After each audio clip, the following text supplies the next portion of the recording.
Assalamualaikum warahmatullahi wabarakatuh. Perkenalkan, nama saya Dinda Bestari Jawa dengan ekonim 209. Di sini saya akan menjelaskan pertanyaan pertama, persiapan apa yang harus dilakukan sebelum presentasi. Yang pertama itu menyusun materi. Buatlah materi yang strukturnya mudah dimengerti oleh para audiens, dan susun materi serunut dan sistematis mungkin dari pembukaan, isi dan materi hingga penutup atau kesimpulan. Kedua, persiapkan diri.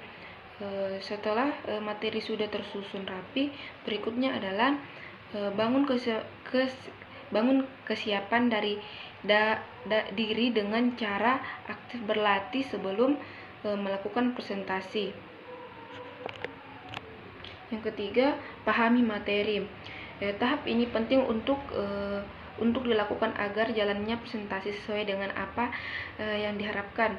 Dengan memahami materi, komunikasi dengan audiens akan terlihat cair dan juga pembicaraan tidak hanya fokus dengan materi yang ditampilkan.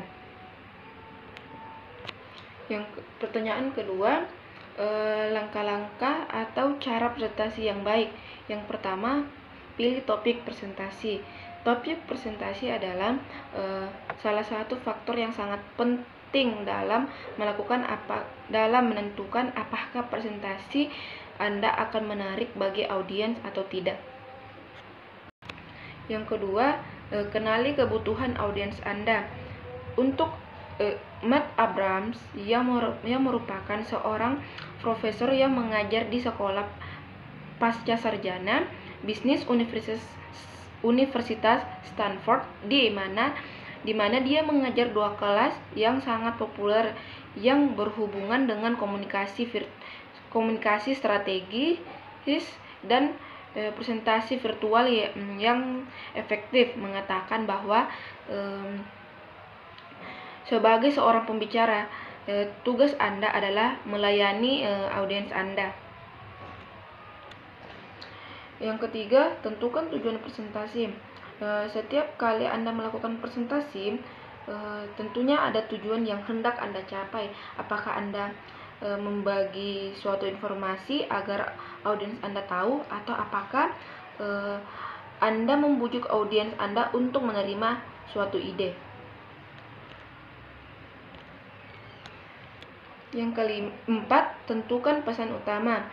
Pesan utama adalah pernyataan yang dituangkan dalam sebuah kalimat yang jelas dan ringkas yang membuat audiens Anda peduli, mudah memahami dan mudah mengingatnya. Yang kelima, susun isi presentasi. Mengapa presentasi dibuat terlebih dahulu, bukannya pembukaan presentasi?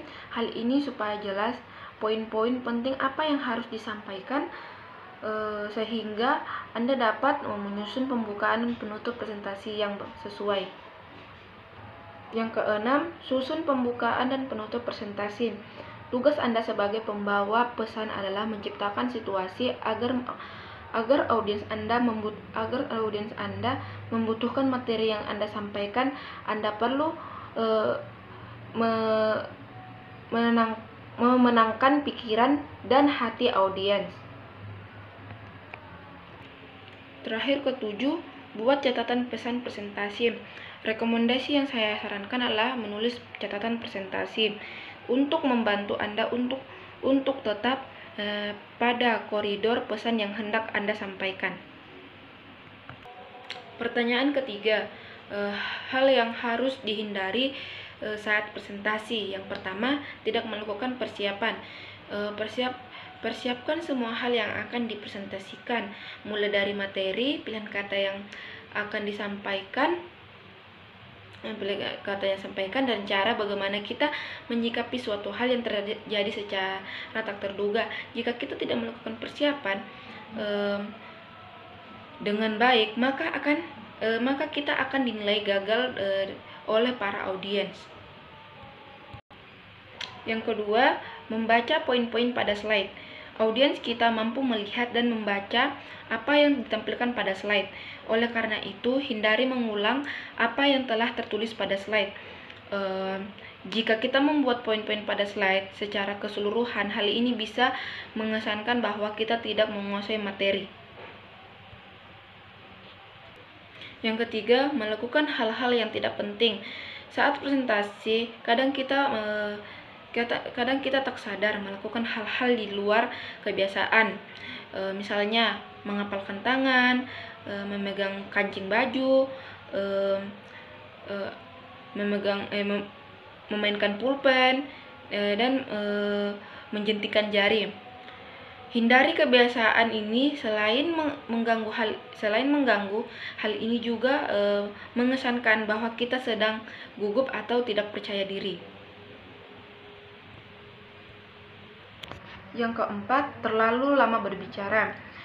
Bagi seorang pemimpin berpidato berjam-jam mungkin cara yang menunjukkan seberapa besar kekuasaannya. Namun, hal ini sesungguhnya tak baik. Persingkatlah hal-hal yang ingin kita sampaikan. Pendengar tak akan selalu fokus pada hal yang kita bicarakan. 5. Selalu melihat jam tangan pada saat presentasi. Memperhatikan waktu merupakan hal yang sangat penting pada saat presentasi. Ini menyebabkan banyak sekali presenter keseringan melihat jam tangan pada saat presentasi. Kebiasaan ini jika terlalu sering akan mengakibatkan audiens malah fokus pada waktu, bukan pada informasi yang disampaikan presentator. Keenam, hindari meniru gaya seseorang. Seringkali kita merasa gaya seseorang sangat keren saat ia presentasi atau berpidato, sehingga kita meniru gaya orang tersebut dengan tujuan agar kita terlihat sama kerennya dengan orang tersebut.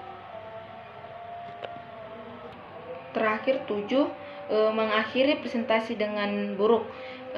Hal pertama yang diingat pendengar adalah akhir dari presentasi kita. Oleh karena itu, akhiri presentasimu dengan baik sehingga pendengar mampu mengingat semua materi yang disampaikan.